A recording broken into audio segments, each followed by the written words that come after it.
Hello, good evening, and welcome to the 15th episode of Ask Andrew Anything on Email Marketing. My name is Andrew, and I come on live every Wednesday at 8:30 to answer some of the questions. Today, we have two questions, and one is related to B2B services marketing, and another is related to the unsubscribe list. Okay, so let me share this screen. Okay, before I forget, I need to turn on the lights. Totally forgot about it. Okay, there you go. That's the other one. There you go. All right. And okay. All right, let's move this here so that I can stay out of the way. Okay, so what do I do? Um, in most business, you would have on one end, you'd be running ads, you'd be doing promotions, you'd be doing webinars. The idea is to acquire as many potential leads as possible, right? So you're basically front loading the leads on the front end. And obviously on what you want is eventually to get them to do transaction, okay, which is basically to buy your products and all those things. So basically, this is one end attracting the leads. The other end is to do transaction and to close. Now, what is missing in the middle? Now, how do you actually get them from here, being a cold lead, to the point of being your customer? Okay, so that's where the nurture sequence, the middle part of it, comes in, where you actually build a communication channel with them, and you basically take them through that buyer's journey, so to speak. So that eventually they will then basically go through to the point of being your customer. And this is exactly what I do. And I use email to actually help you move them from cold leads into a hot customer. All right. So that's that. Okay. And wait, is it moving? Oh, there you go. All right. Okay. So if you like what I share and you have some questions that you want to ask me, scan this or go to this website, ask at Andrew ants.digital. I think maybe it's time for me to get a new domain with my name. Slash ask Andrew anything. Or if you want, you can actually scan the barcode using your phone, and it will lead you to a simple Google form. Or I ask for is your email address, and then you can fire off your questions. And the next one, let's say, when I come on, then I'll answer your questions. Okay, simple as that. Okay. And if you like to basically get to know me better, or basically get an idea who I am and what I do, and whether I'm the someone that you can actually trust, or someone you can find resources or usefulness for all these things, you can follow me on my LinkedIn. And this is my LinkedIn page. Same thing, just go to ants.digital/LinkedIn. It will redirect you to the link, my LinkedIn page, and you can just follow me and press the bell button if you like the content I share, and you want to be notified of any new updates that I post. Okay, it's free and no obligations whatsoever. Okay, so that's LinkedIn. And finally, I provide a fair bit of marketing resources on email, and I've centralized everything to a simple page, so it's easy for you. You go to anstar.digital/free resources.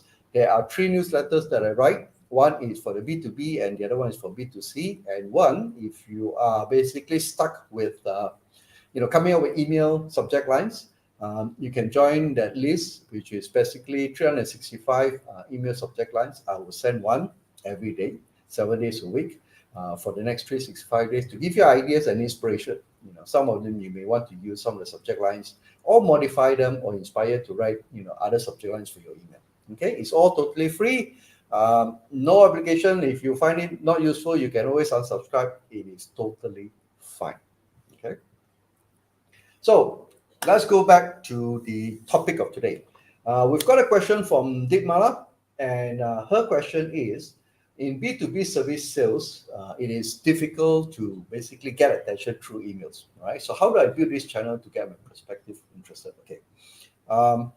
There are a few ways, and I'm going to combine running ads and all those things together. But generally speaking, in B2B services, okay, the good thing about B2B businesses is this: when they give you their email address, very likely it will be their company email address.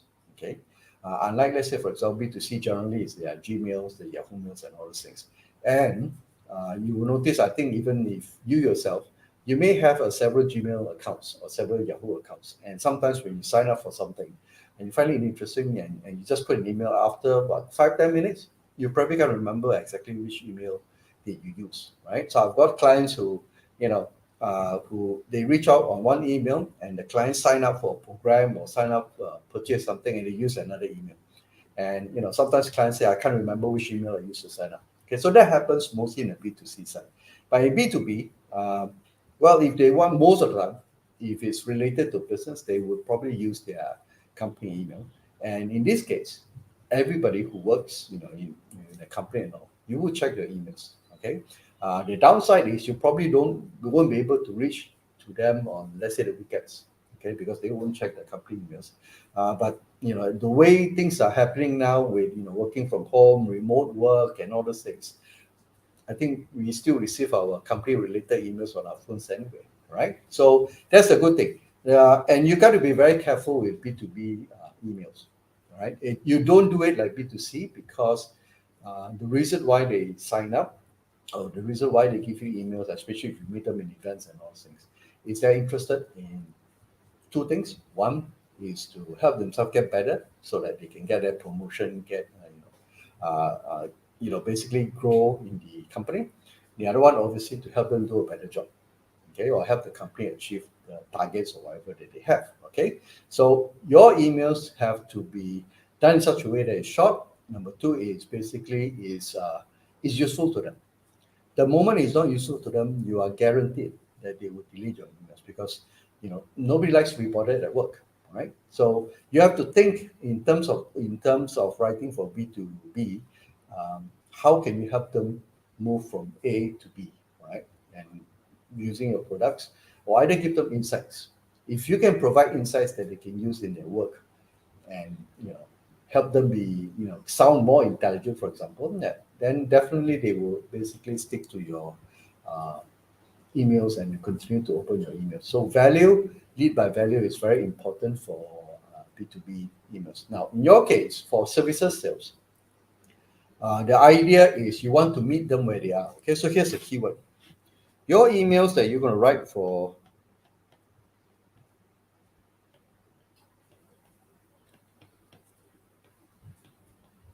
I think my handwriting has gone better over time.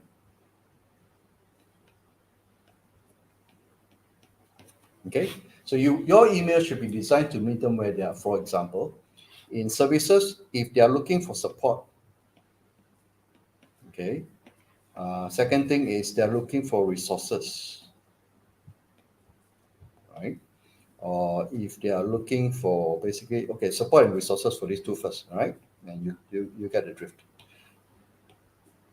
Here, you want to be able to capture their emails, number one, and obviously this as well. But the type of emails that you send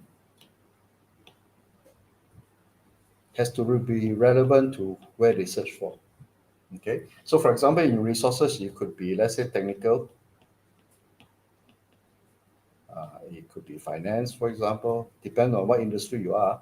And each of these email must be tied or related to the subject matter or the pages that they go for. Okay. Now, what you have is it's a fair bit of work. Okay, to be honest, but your information or basically your emails that you send out is okay. This is the wrong one. The information that you send out is highly relevant to the topic that they're looking for. Okay, this is one color. Ran out of colors already. Come on, let's go. Okay, there you go.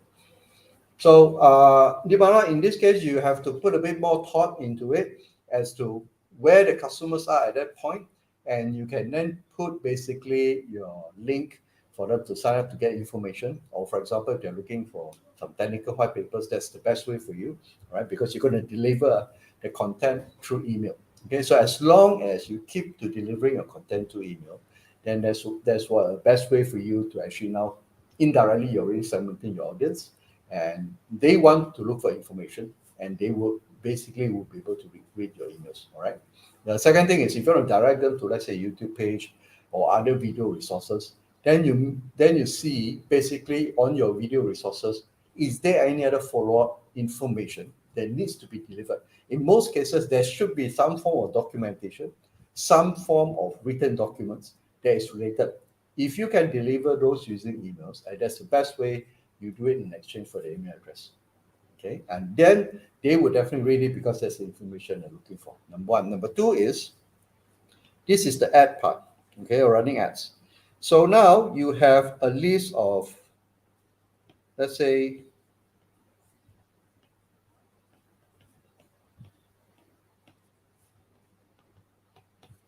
okay, you have this whole list of B2B services. Right? What you can do is you can upload to Facebook. I think now LinkedIn can actually also have, allow you to actually upload your customer list or your prospect list. And from here, you can follow up with them to run ads. Okay. So on one hand, you are basically serving them through emails, and at the same time, you're being omnipresent to ads. So this little one-two punch is very useful because at any point in time, unless they are not on social media, which is highly unlikely. Okay, so at any point in time, they will see your message, and you can customize this message. Okay, because if you know, oops, where do you go? If you know this set of emails is related to whatever subject or topic, you would run ads which is tied to that. Okay, so that's the beauty part of digital marketing in the sense that now you can actually customize your message according to the source of the data. And your source of the data now is your email list. So, Deep Manap, there's two ways of doing it. One, you're not using emails to push sales messages to them. Never do that. You want to meet them where they are, okay? So that at any one point when they interact with your content, for example, then you put those basically links for them, or you can deliver content, additional content by email, and hence that's why there's a reason why you need to ask for their email. So the moment you have that, then you build your automation sequence or your sequence related to the subject line is important, related to subject that they're interested in, number one. Number two, you want to be omnipresent, and the way to do it, okay, the fastest way to do it, you can obviously do organic social, but it's going to take time. But you want to be timely in terms of omnipresence, then you use ads. And the source data is dependent on your email list, right? So you upload different set of email lists for different subjects, and you run the ads related to that subject. What's the third one? Oh, okay. The third one, and this one I think most marketers should be doing. If you're not, then if you're in B2B, you should be doing it. This is what you call Dean Jackson's super signature.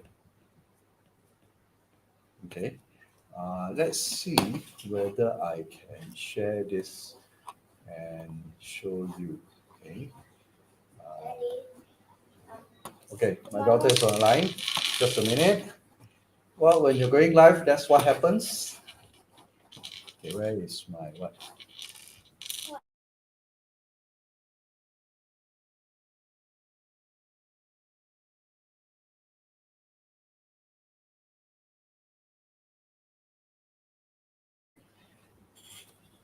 The beauty of working from home.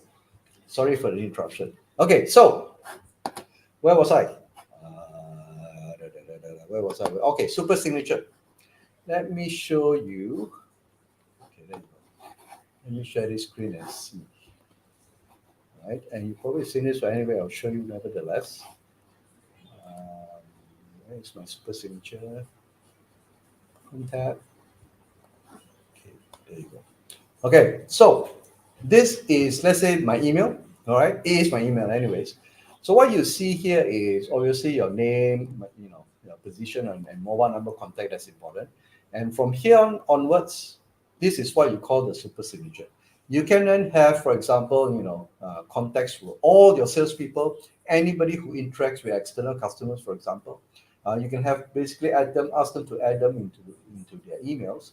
These links, okay. And so that, for example, even your B2B services or support, you will have that support link, right?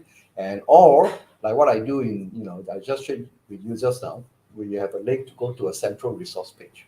Okay, so and from there they can then select whatever information they want. So it becomes a central place. You direct them to there, and you do it through your super signature. It is totally non-salesy, and it's omnipresent. It costs you nothing, right? Every single email you have, you will have all these contacts in. So that's one. The third way of actually using.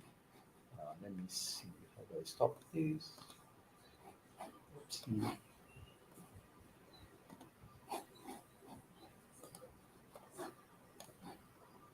So that's one of the three ways for you to actually use emails in combination, in this case with ads, to actually reach out to your B2B services sales. So it's actually not an issue, all right? As long as you have email address, you can do wonders with it. Okay, so Dimala, I hope I've answered your questions. And if you have any follow-up, you know where to get me. You just email to me, or basically just go to the survey form or the question forms, and then add additional questions there. Okay, so let's look at the next one. Here's an interesting one from Daniel, and Daniel say, "What can I do or salvage from those unsubscribed lists?" Okay, then I think what I know what you are saying. Um, you have a list of people who are unsubscribed from your list, right? And correct me if I'm wrong. And you want to basically uh, someone else still continue to reach out to them. Okay, so obviously you can do with email because they already unsubscribed from email, right? So um,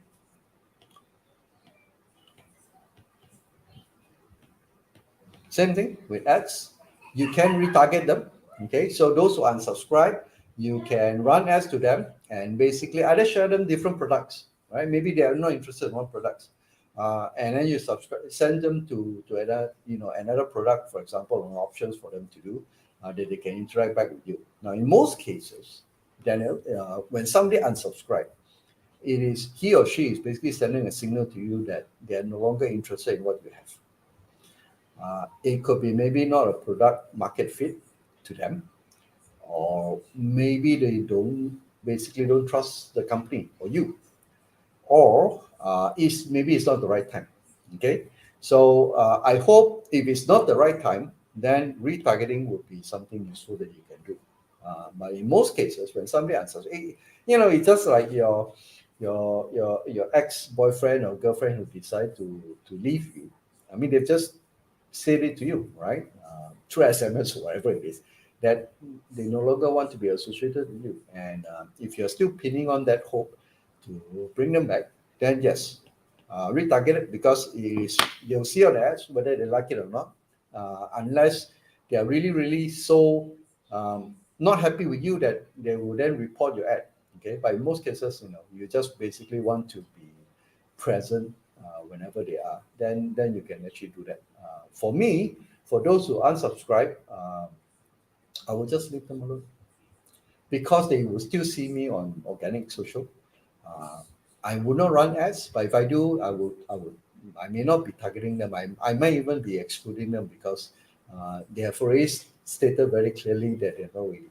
But because through your organic media and all those things, they will still be able to see you. And when, as long as you are omnipresent in all the social media platforms, for example, which is a big ask for most of us, but as long as it's possible for you to do that, then when they're ready, they will know where to look for you.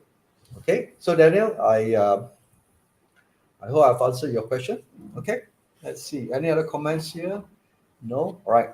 So next, what else do I have?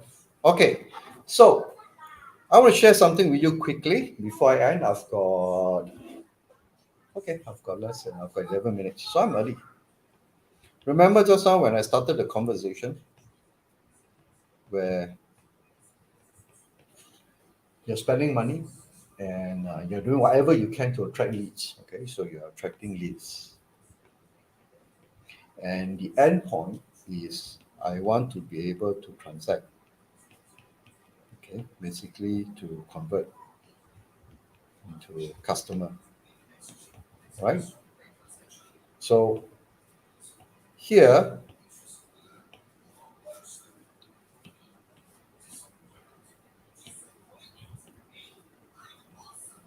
in order for them to go from here to here, there's a bridge.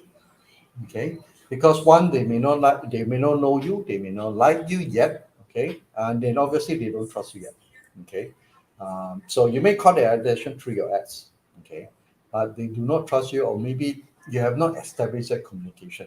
So it's very difficult for them to, unless if it's consumer product, then there's no brainer. If I want to buy a soap, whatever soap that's available, unless I want to look for specific ones. But generally speaking, I will just get them, right, whenever it's available. Okay, but for you to get them from here to here, you need this, and this is what I call